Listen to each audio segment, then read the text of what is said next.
Planeta 2013 Televisión transforma tu mente.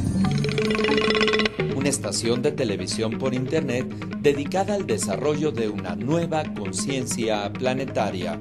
Planeta 2013 Televisión es parte de Planeta 2013 Networks. Transforma tu mente.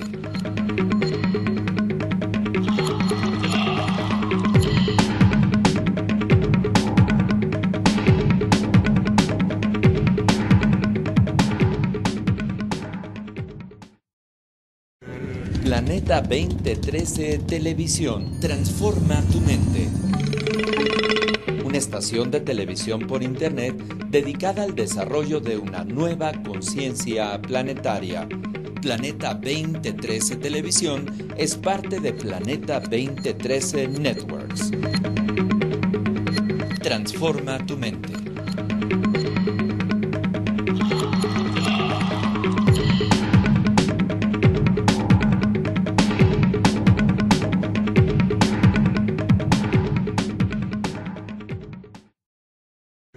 Planeta 2013 Televisión transforma tu mente. Una estación de televisión por internet dedicada al desarrollo de una nueva conciencia planetaria. Planeta 2013 Televisión es parte de Planeta 2013 Networks. Transforma tu mente.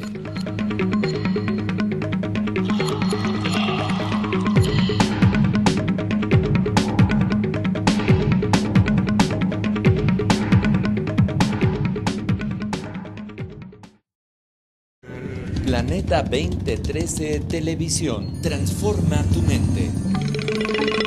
Una estación de televisión por internet dedicada al desarrollo de una nueva conciencia planetaria. Planeta 2013 Televisión es parte de Planeta 2013 Networks. Transforma tu mente.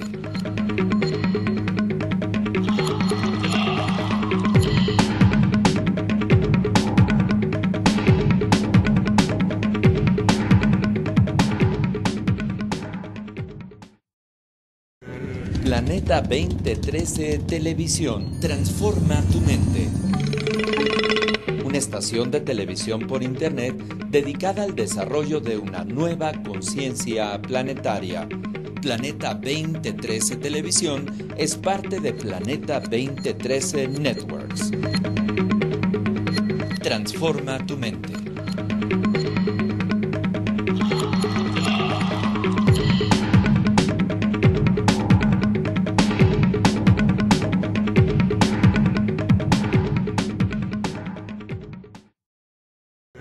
Planeta 2013 Televisión transforma tu mente.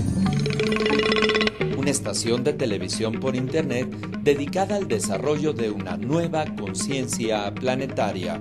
Planeta 2013 Televisión es parte de Planeta 2013 Networks. Transforma tu mente. Amigos, ¿qué tal? ¿Cómo están ustedes? Buenos días, buenas tardes, buenas noches, buenas madrugadas. Los saludamos directamente desde la Ciudad de México. ¿Por qué decimos buenos días, buenas tardes, buenas noches, buenas madrugadas? Porque nos ven en 5 continentes, amigos, y evidentemente hay continentes, por ejemplo, los que están en el lado opuesto de la República Mexicana y de la Ciudad de México. Bueno, pues nos encontramos con el mundo asiático y allá en estos momentos pues está prácticamente amaneciendo, por eso decimos buenas madrugadas. Hay ciertos lugares como en Europa que en estas noches pues evidentemente ya es de noche. Exacto. Y estamos saludándolos de esta manera, y además queremos decir que precisamente nuestra ubicación en el planisferio a nivel internacional, bueno, pues en estos momentos nos están sintonizando en Canadá, en algunos lugares de la República Mexicana, en Centro, Sudamérica, hasta la Patagonia. También nos están viendo en España, nos están viendo en Italia, en Alemania, Noruega, Japón, China, y bueno, también en África. Allá nos están viendo en estos momentos en Somalia, nos están viendo en el extremo del continente africano, nos están viendo también en Irán, en Irak, en Egipto. Y bueno, pues los saludamos a todos ustedes, amigos que nos están viendo y que son los elementos del español en estos momentos, y estamos transmitiendo directamente para ustedes. Y bueno, como siempre, ya saben que está con nosotros todos los lunes aquí, precisamente en la hora de pues el Consejo de Pueblos y Barrios de la Delegación Benito Juárez, y aquí tenemos a don Mauricio Reyes, quien es el coordinador de la Delegación Benito Juárez. Don Mauricio, ¿cómo está usted? Muy bien. Muy buenas tardes ya. Sí. ¿Cómo le ha ido de agua en estos días, don Mauricio? Pues nos estamos aguachinando.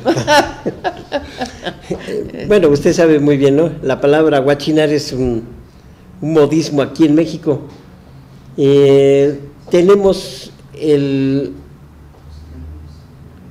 vocablo para decir aguachinar porque tenemos agua hasta por la cocina y en todos lados. No, está lloviendo de una manera, amigos, impresionante en la Ciudad de México, prácticamente ahora que fueron las fiestas patrias.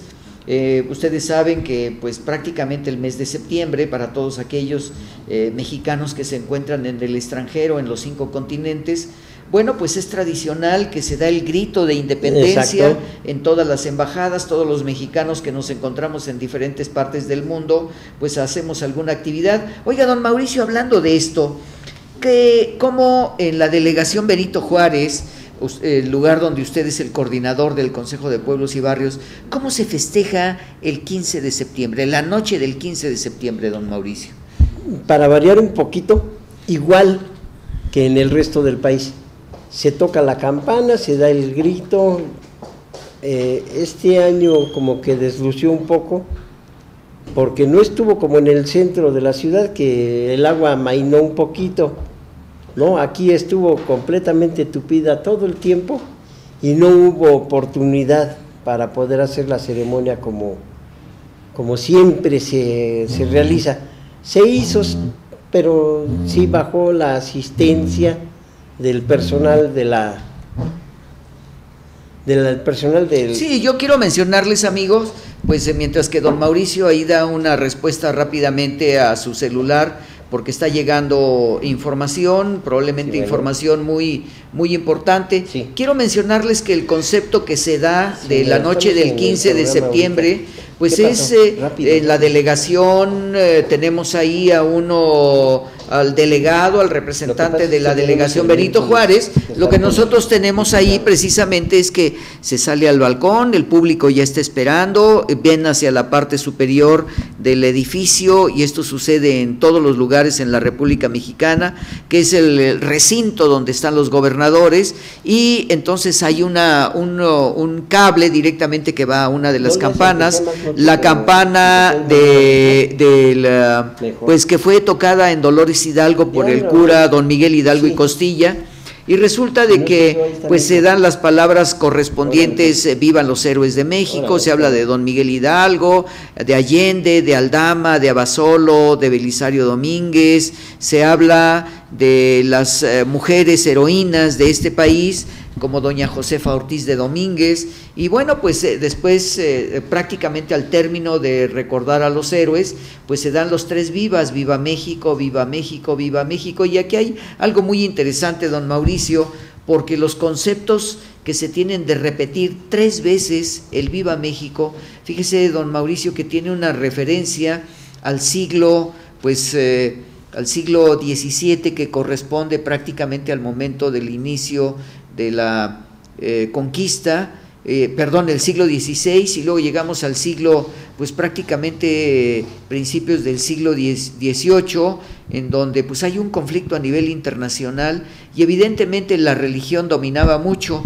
Y usted, pues si no lo recuerda, don Mauricio, los 3 vivas México son Dios Padre, Dios Hijo y Dios Espíritu Santo, porque es parte de los conceptos de tipo teológico de aquella época. Y bueno, pues tenemos que recordar que el grito de independencia por don Miguel Hidalgo y Costilla, allá en Dolores Hidalgo, tiene una función, porque primero hace referencia a viva Fernando VII, porque pues lo más importante era buscar ya en estos momentos, porque saben en América que Napoleón Bonaparte ha invadido la parte de España, y ha dejado acantonamientos militares porque él va a detener un movimiento una cuota que debía precisamente Portugal, y ahí es donde se inicia este momento. Pero aquí lo importante, don Mauricio, ¿cómo lo festejó usted en su casa?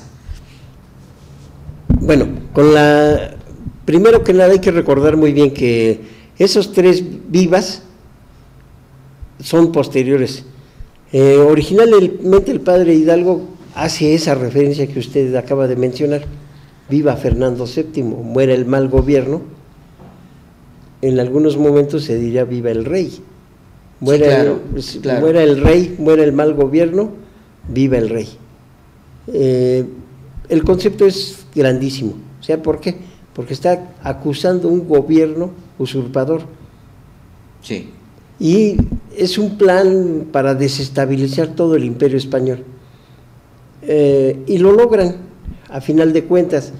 Una masonería infiltrada con Napoleón es la que logra hacer todo ese derrumbamiento del imperio están español. la logia escocesa y la logia yorquina, sí, que son enviados directamente de Inglaterra para lo que usted está diciendo. Exacto. Ajá. Bueno, eso aquí en América se tiene ese concepto.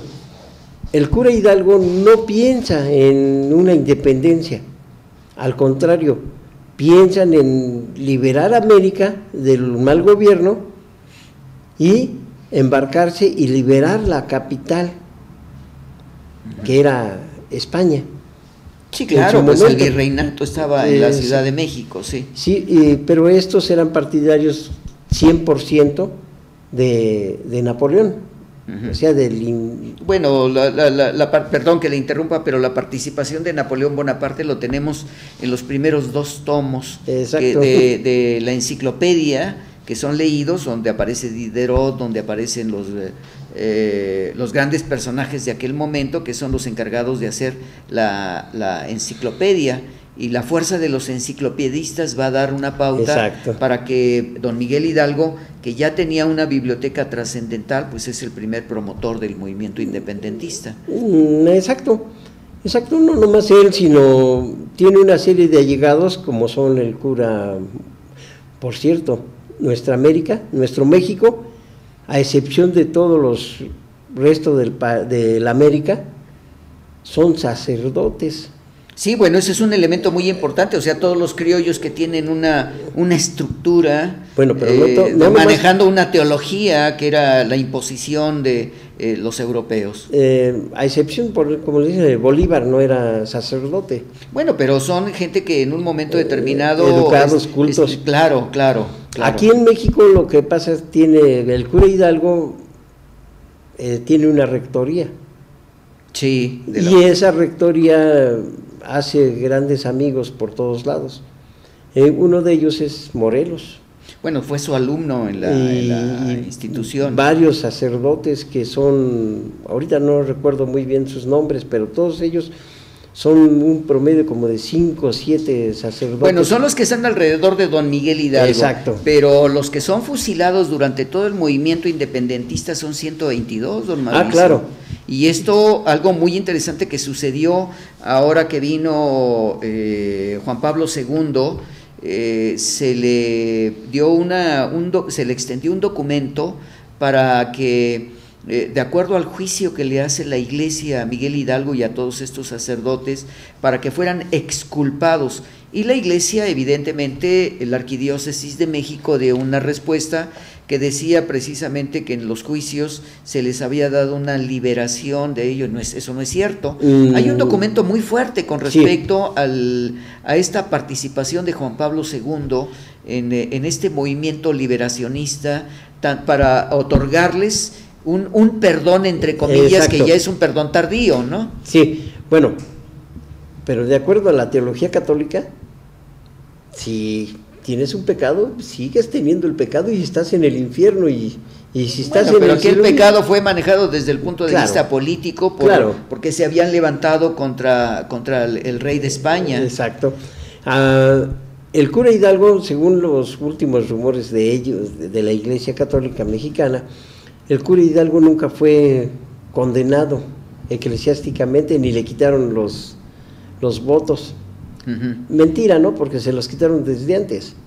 Ah, bueno, el juicio que se le hace por parte de la Inquisición, y la Inquisición primero lo enjuicia a él como sacerdote. Exacto. Hay un documento que acaba de ser publicado muy interesante, desgraciadamente, amigos, no lo tenemos en estos momentos, pero ya habrá la gran oportunidad de mencionárselos a ustedes en su momento clave. Estamos hablando de estas fiestas patrias que prácticamente, pues estamos todavía en el mes de septiembre, mes de la patria, pero que el día de ayer se culminó con el gran desfile, claro, en donde hubo la despedida del señor Felipe Calderón, prácticamente de las Fuerzas Armadas, don Mauricio. Claro, mire, la festividad es grande y se da en todo el país. En la casa más humilde, aunque sea un maicito, sí, conocido como pozole, por muy humilde que sea, tiene algo. Bueno, aquí yo quisiera mencionar, perdón que le interrumpa, don Mauricio, el pozole, pues podríamos decir, hace unos días yo lo mencioné en otro programa, donde pues hay una antropofagia colorimétrica, es una cromopsicología, porque es verde, blanco y rojo, y ahí se ve en la condimentación de los alimentos. En el caso del pozole, el rábano, pues sabemos que la cubierta es roja, vemos la lechuga, que es de color verde, y ese maíz, un maíz muy blanco, sabroso, blanco, y ahí nos está dando esta mezcla que se tiene. Y bueno, pues hubo quien me comentó, ¿por qué le dice una antropofagia? Bueno, pues precisamente antropos, el hombre,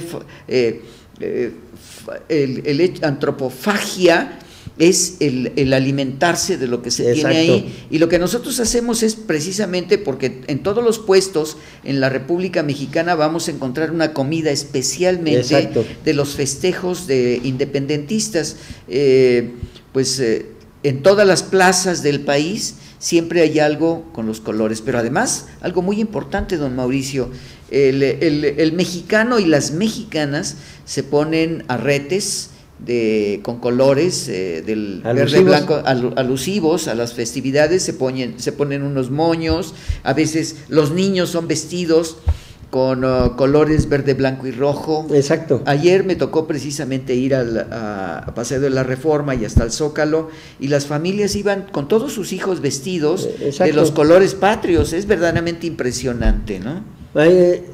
Como le decía yo, todas las familias, por muy humildes que sean, sacan sus mejores galas y se visten, principalmente a los niños.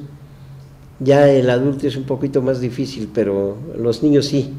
Los niños sí se les viste, se sigue conservando ese gusto por lo mexicano, y se realiza una comida en la intimidad de la casa, con la familia más allegada, y si tienen cerca una delegación, un municipio, una cabecera municipal o el pueblo más pequeño, realiza su ceremonia del grito en todo el país, la mayor parte de los estados. Oiga, don Mauricio, ahorita que estamos hablando de esto, ¿qué recuerda usted de su infancia con respecto a estas fiestas patrias? Lo que se hacía ahí en Santa Cruz Atoyac, lo que hacía su papá y lo que hacía su abuelo, por ejemplo. Pues esto es muy, muy bonito, ¿no? Bueno, principalmente le voy a decir algo, mi abuelo usaba su traje nacional y nunca lo dejó de usar.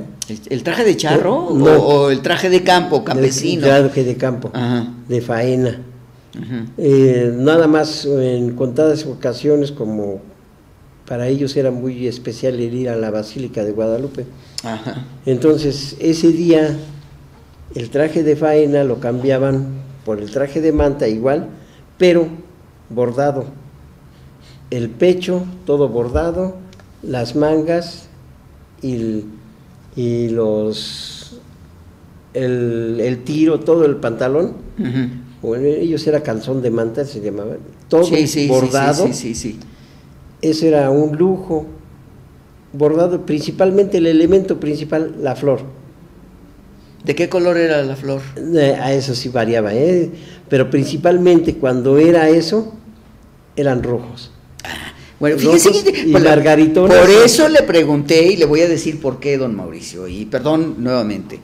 Miren amigos, la historia de los movimientos políticos de este país es interesante. Cuando don Mauricio estaba comentando este calzón blanco, que era el traje de faena y que es el traje de faena de todos los campesinos, así en los más remotos pueblos y en el campo donde se siembra, el objetivo era que la flor roja tiene una función del siglo XIX, del movimiento de los liberales juaristas. Cuando llega la invasión norteamericana, llega la invasión francesa, el hecho de combatir y todos aquellos llegaban con las corbatas rojas, con un símbolo rojo, y era la representatividad de los liberales. Exacto. Y esto, por eso le preguntaba a don Mauricio, y esto todavía se sigue utilizando, porque nos encontramos a mucha gente. En el caso de ayer, me encontré a muchos hombres con rosas, con claveles, con flor roja, con corbatas rojas, en sus sombreros, de esto de viva México, etcétera, etcétera, aparecían los listones rojos. Entonces esto es la continuidad. Yo recuerdo por ahí a Emilio Tuero en algunas de las películas mexicanas de la Revolución, que había una canción precisamente de los liberales y de los revolucionarios donde se hablaba de este listón rojo.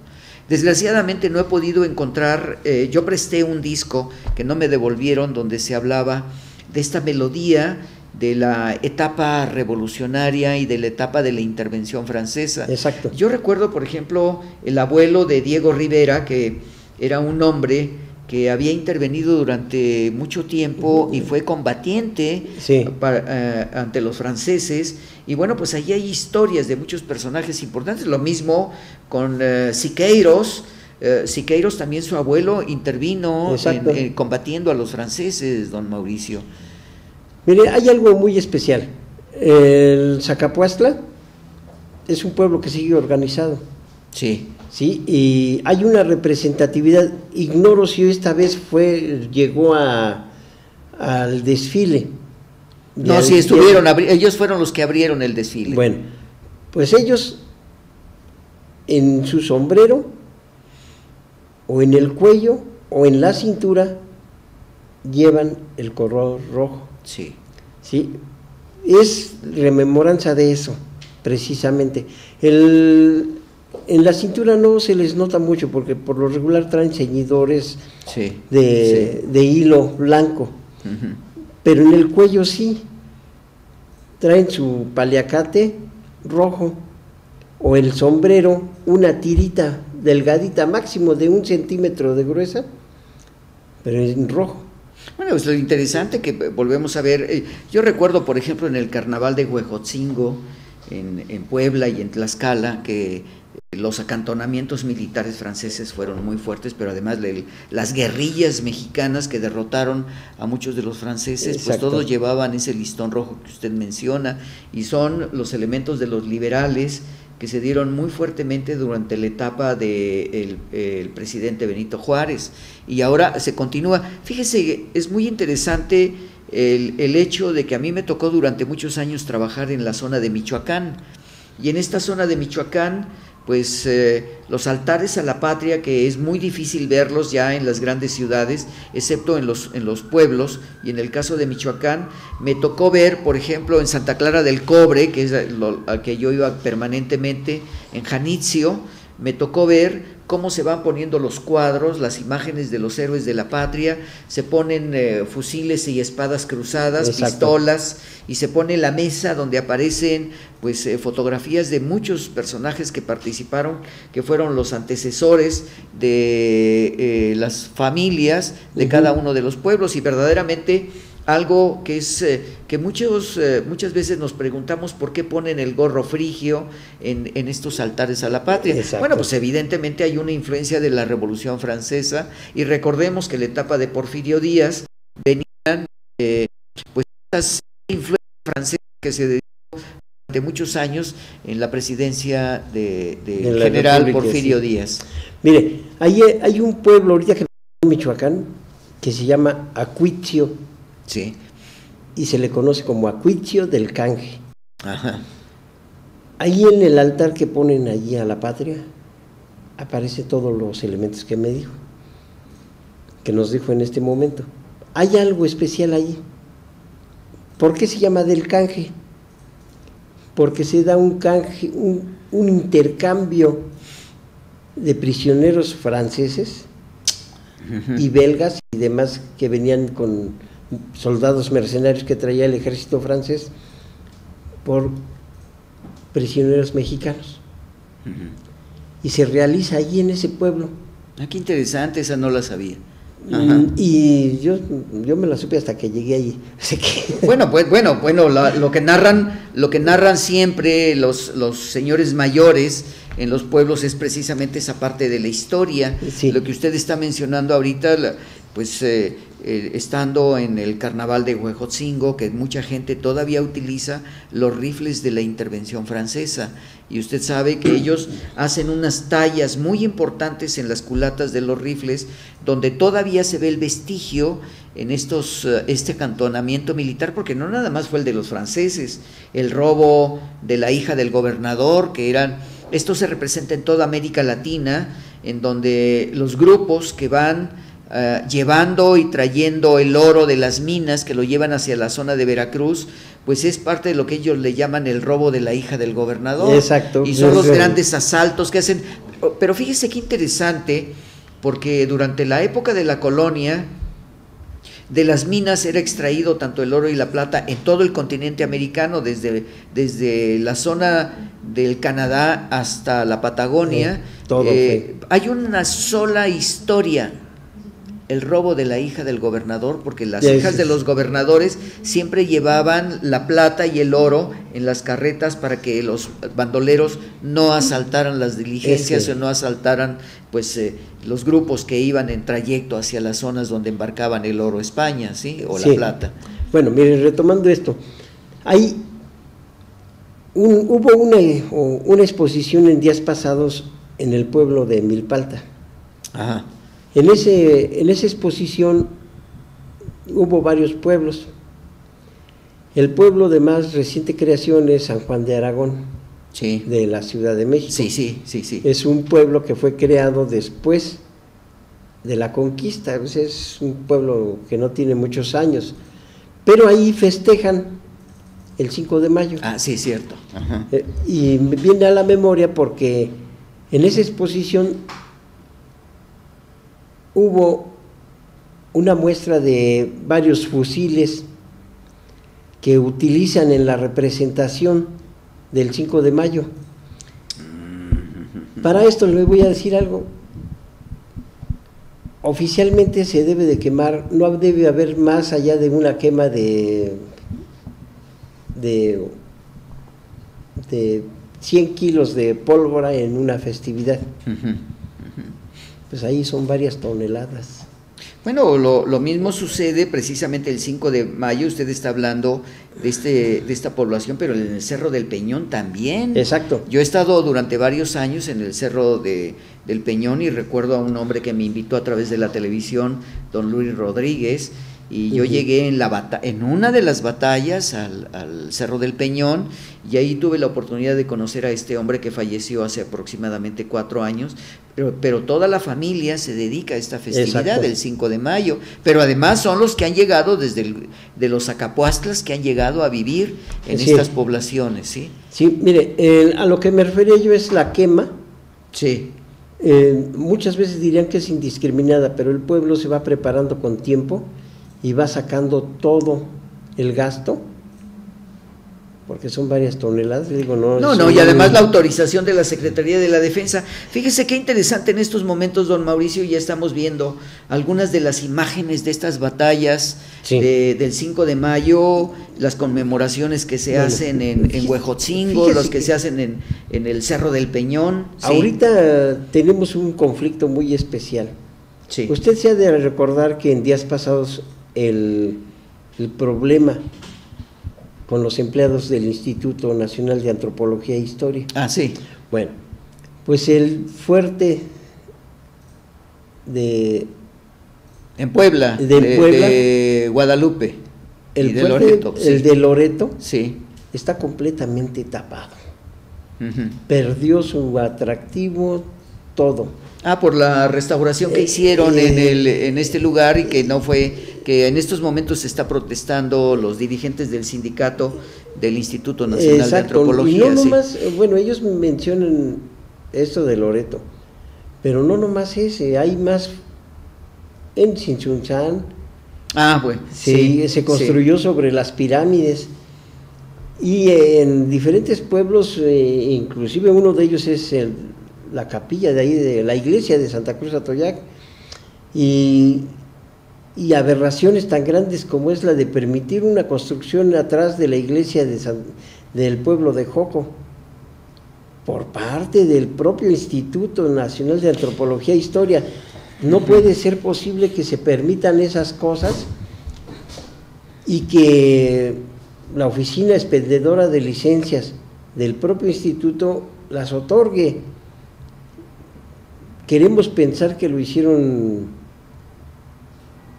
de una mala intervención, pero pues la mayoría ¿Mala intervención o mala interpretación o mala intención, don Mauricio? ¿Cuál de las tres podemos decir que haya sucedido esto? A ver, don Mauricio, usted está explicando algo. ¿Qué está sucediendo en Santa Cruz Atoyac? ¿Qué ha pasado nuevamente ahí?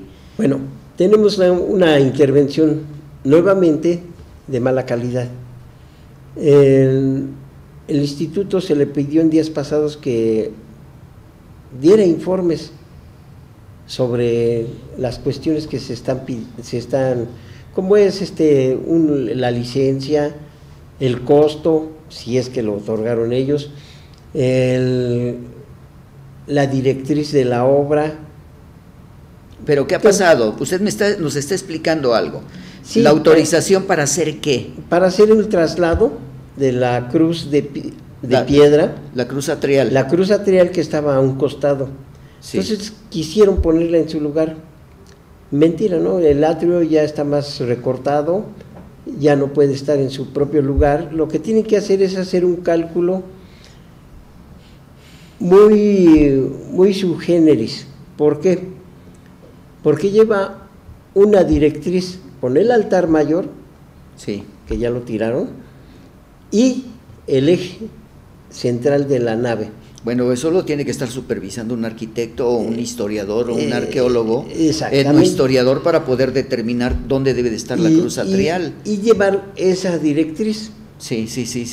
Y de acuerdo con el sol, sí, sobre todo, sí, en este caso de de diciembre y enero, que viene siendo con la conjunción de entre diciembre y enero, sí, o sea, los primeros los últimos días de diciembre y los primeros días de enero. ¿Por qué? Porque es el cenit en ese momento de este lado del hemisferio. Sí. ¿Y qué pasa ahí? Por eso se festeja el Señor de la Preciosa Sangre, el primer domingo del año. Está el altar de la iglesia. Voy a dar el ejemplo, amigos. Está el altar de la iglesia al interior, está la puerta de entrada. Exacto. Y se debe de colocar el tercer elemento, que es la cruz atrial, para que en el proceso de cenit del sol, exacto, se refleje la sombra de la cruz atrial sobre el altar donde está el Cristo. Eso es lo que ustedes... Exacto. Y ellos lo alinearon, porque ya lo hicieron, lo alinearon con la puerta de salida del atrio. Sí. Es un error garrafal, pero tremendo. Y esa puerta está mal ubicada porque está ubicada con la calle de enfrente. Eso es algo que no cuadra. No cuadra porque lleva un sentido astronómico. Sí, como claro, lo acabamos de explicar. Claro. Entonces, esto está mal hecho. Y me extraña que el propio instituto haya otorgado una licencia para hacer algo mal hecho. Bueno, en primer lugar, sabemos que las denuncias que usted ha hecho ante las instituciones, como es Arte Sacro, como lo que corresponde al Instituto Nacional de Antropología, la Secretaría de Gobernación y todo el movimiento que usted ha hecho, ¿qué ha sucedido con ello, don Mauricio? Porque usted está presentando nuevamente una denuncia de que no se está actuando debidamente con la asesoría del Instituto Nacional de Antropología. Si no hay una autorización para mover esa cruz atrial y destruir cómo estaba colocado, que ya sabemos que usted ha mencionado no una, muchas veces, de la puerta de entrada, sobre la parte donde se han estacionado durante muchos años automóviles. Bueno, pues ¿qué está pasando con las autoridades del instituto? Pues, lo más seguro y lo más lógico es que haya una corrupción muy grande. Murió el coordinador nacional, que era Agustín Salgado, murió el sacerdote Sergio Oliva, pero ¿de qué nos sirve? Si siguen continuando las arbitrariedades, y lo estamos viendo, el propio personal del instituto está rebelándose. ¿Por qué?